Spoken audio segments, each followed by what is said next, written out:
लगता है जो मुझे करना पड़ता है ना वो तुझे करना पड़े तो समझ आएगा कि असली काम का पहाड़ कैसा होता है।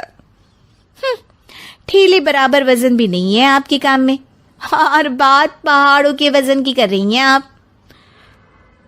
तू ऐसा करती ही क्या है घर में बेटा, ये तो बता मुझे। मैं थोड़ी ना कुछ करती हूँ, सब जादू से हो रहा है इस घर में। अरे एक दिन मेरा काम करोगी तो समझ आएगा। Okay okay shut up. कल से मैं घर के काम करूंगी और तू मेरी जगह हर चीज का हिसाब रखना, ठीक है? ठीक है, ये भी कर लेते हैं। ये सास बहू की डील के बारे में रश्मि के पति अमन को नहीं पता था और ना ही अमन के पिताजी सुरेश जी को। पर गेहूं के साथ साथ जैसे घुन भी पिस जाता है, ये दोनों भी पिसने वाले थे। सुबह अमन उठकर रेडी होता है ऑफिस जाने के लिए, तो पता है उसके कपड़े नहीं निकले हुए हैं।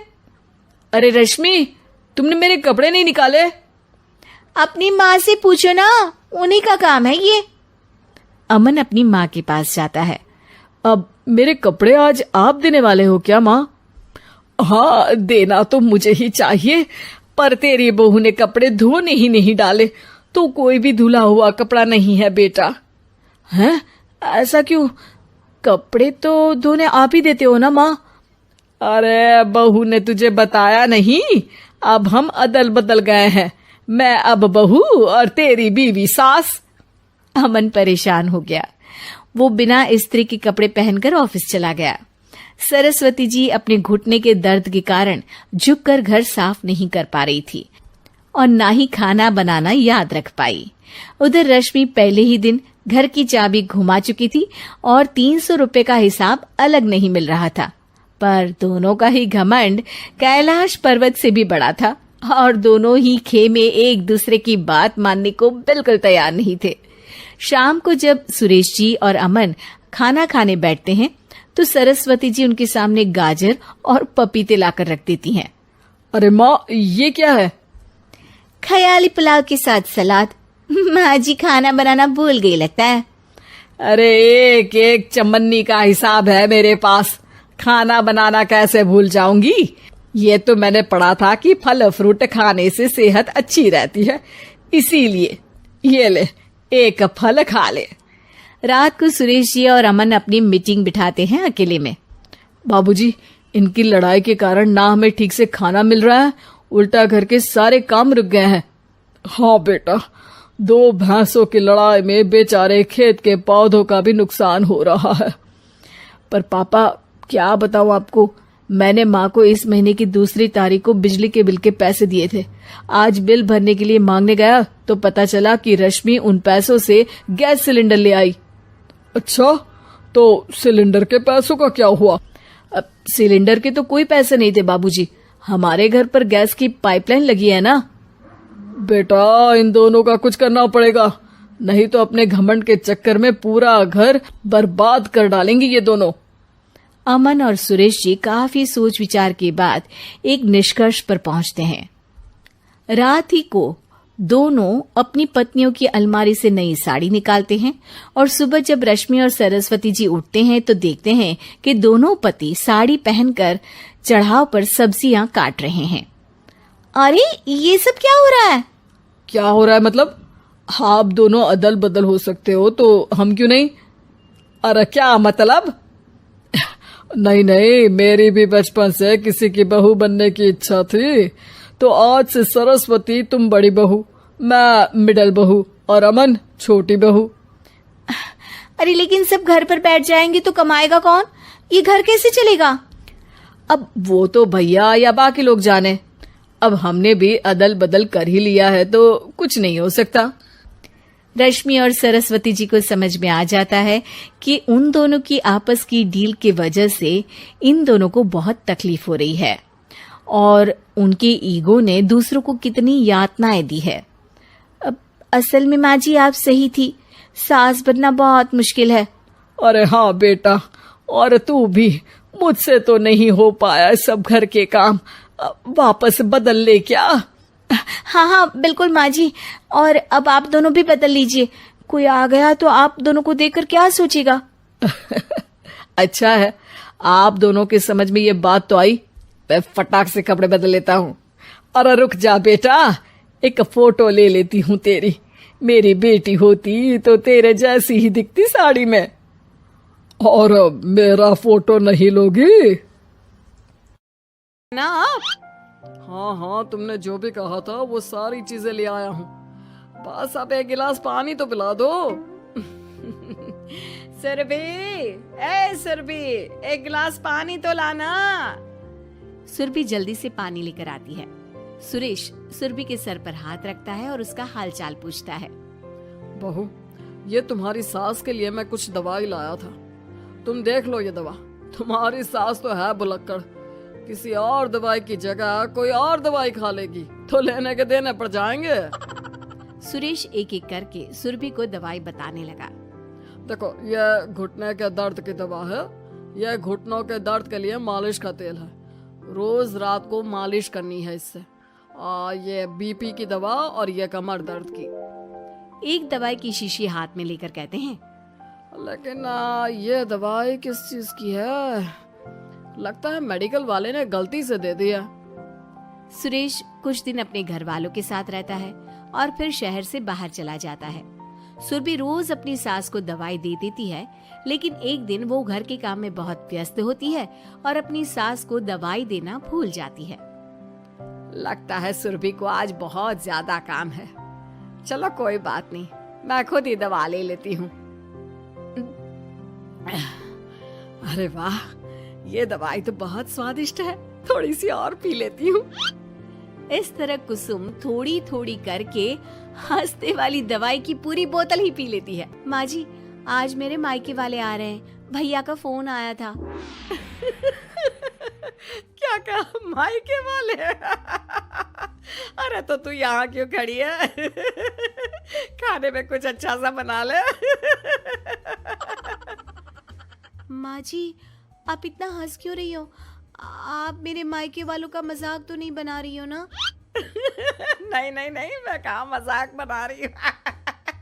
मैं तो बस बता रही हूँ। माँ जी, आप झूठ भी बोलती हैं। आप अभी तो हंस रही थी। कुसुम हंसती ही रहती है। सुरभि वहां से चली जाती है और खाने की तैयारी में लग जाती है। थोड़ी देर बाद सुरभि का भाई और सुरभि की माँ आते हैं। कुसुम उन्हें अंदर बिठाती है और अपनी सास को बुला लाती है। समधन जी, कैसी हैं आप? मैं तो ठीक हूँ। आप बताइए, आप कैसे? आंटी जी, आप इतना हंस क्यों रही हो? मैं कहाँ हंस रही हूँ बेटा। जब कुसुम लगातार हंसे जा रही थी तो उन्हें इंसल्ट फील हुई और वे वहां से जाने लगे। अच्छा बहन जी, हम चलते हैं। आपकी मेहमान नवाजी का बहुत बहुत शुक्रिया। सुरभि की माँ जा ही रही थी, तभी उसका पैर फिसल गया और वो बहुत तेज गिरी। माँ, आप ठीक तो हैं? अरे बहन जी, आप ठीक तो है? आपको चोट तो नहीं लगी ना? आप मुझसे पूछ रही हैं या मेरा मजाक उड़ा रही हैं? बहन जी, पहले तो आप इतनी बदतमीज नहीं थी, लेकिन अब क्या हो गया है आपको?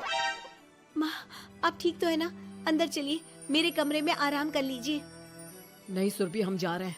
हमें अपना मजाक और उड़वाने का शौक नहीं है। और सुरभि, तुम अपनी सास का इलाज कराओ। इस तरह सुरभि के मायके वाले चले गए तो सुरभि का गुस्सा चौथे आसमान पर था। उसने अपनी सास से कहा, माँ जी, आपने मेरे भाई और मेरी माँ के साथ ऐसा क्यों किया? अगर आपको उनका यहाँ आना अच्छा नहीं लगा तो आप मुझसे बोल देती। इस तरह उनकी इंसल्ट करने की क्या जरूरत थी? नहीं बहू, मैंने कुछ नहीं किया। अरे भला मुझे क्या पड़ी है जो तेरे घर वालों का मजाक उड़ाऊंगी? देखिए देखिए माँ जी, आप अब भी हंस रही हैं। आपसे तो बात करना ही बेकार है। सुरभि वहां से चली जाती है।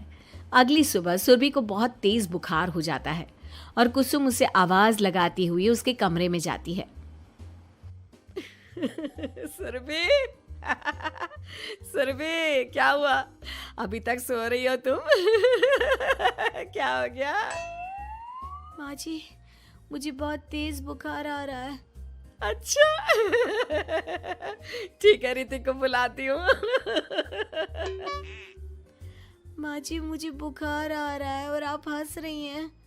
अरे नहीं बहू, मैं कहाँ हंस रही हूँ। वो तो मेरी हंसी रोक ही नहीं रही है। माँ जी जब आपकी तबीयत खराब होती है तो मैं आपका कितना ख्याल रखती हूँ और आप मुझ पर हंस रही हो। चले जाओ आप यहाँ से। बहू सुन तो सही। नहीं माँ जी आप जाओ यहाँ से। अब तो आपके बेटे ही आपसे बात करेंगे और मैं पापा जी को भी बताऊंगी कि आजकल आप क्या कर रही हैं। जब ऋतिक घर आया तो सुरभि ने उसे सारी बात बताई। मुझे तुम्हारी बात पर विश्वास नहीं हो रहा। माँ तो तुमसे बहुत प्यार करती है, फिर वो तुम्हारा और तुम्हारे घर वालों का मजाक क्यों उड़ाएंगी? खैर अभी छोड़ो इस बात को, अभी तो तुम मेरे साथ चलो, तुम्हारी दवाई ले आते हैं। कुछ दिन में सुरभि ठीक हो गई। एक दिन ऋतिक को पता चला कि उसकी मौसी के बेटे राहुल की तबीयत बहुत खराब है, तो वो अपनी माँ और पत्नी को लेकर हॉस्पिटल पहुंचा। मौसी जी कैसे हैं राहुल भैया? बेटी इतने दिन हो गए मेरे राहुल को बीमार हुए, लेकिन उसकी तबीयत में कोई सुधार नहीं आ रहा। अरे छोटी, हुआ क्या है राहुल बेटे को? कुछ बता तो सही। माँ आप हंस क्यों रही हो? कहाँ हंस रही हो बेटा? मैं तो अपनी बहन के बेटे के लिए परेशान हूँ। माँ ये क्या तरीका है? रहने दे बेटा, ये तो मैंने सुना था कि मुसीबत में साया भी साथ छोड़कर चला जाता है। आज मैंने देख भी लिया। अरे नहीं बहन, मैंने ऋतिक और राहुल में ना कभी कोई फर्क नहीं किया। फर्क तो दिख रहा है कुसुम दीदी। अगर आपके बेटे की तबीयत खराब होती तो आप ऐसे हंसती क्या? ऋतिक बेटा ले जा अपनी माँ को यहाँ से। ऋतिक बहुत गुस्से में अपनी माँ से बात करने लगा, लेकिन कुसुम तो सिर्फ हंसे ही जा रही थी। ऋतिक ने अपने पापा को फोन करके बुलाया और उन्हें सारी बात बता दी।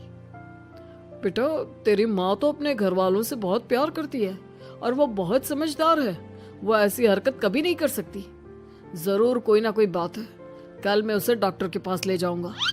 शाम को खाना खाने के बाद सुरभि कुसुम को दवाई देने के लिए गई तो उसने देखा कि दवाई की वो बोतल तो बिल्कुल खाली थी जो सुरेश गलती से ले आया था।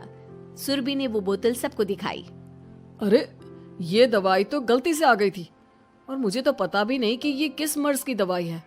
कुसुम क्या तुमने ये दवाई पी थी?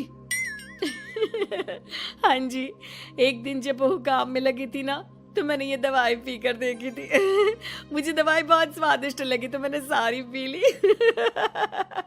माँ आपको दवाई स्वादिष्ट लगी? अरे आप भी बच्चों जैसी बात करती हो। ऐसे कोई भी दवाई नहीं पीनी चाहिए, इससे कोई बड़ा नुकसान भी हो सकता है। मैं अभी डॉक्टर से पूछ कर आता हूँ। ऋतिक डॉक्टर के पास गया और कुछ देर में वापस घर आकर सबको बताया। माँ ने जो ये दवाई खाई है ना, ये हंसने वाली दवाई है और माँ ने एक साथ बहुत मात्रा में दवाई खाई है तो इसका असर थोड़े समय तक तो रहेगा। उसके बाद माँ बिल्कुल ठीक हो जाएगी। अच्छा हुआ जो तू डॉक्टर से पूछ कर आया, नहीं तो हंसते हंसते मेरा पेट ही दुख गया है। तुम जब तक पूरी तरह ठीक नहीं हो जाती घर पर ही रहना और घर पर कोई मेहमान आए तो उससे बात मत करना। आप ठीक कह रहे हो, मैं ऐसा ही करूंगी। अब मैं बिल्कुल हंसूंगी। कुसुम की बात सुनकर सभी हंस पड़े।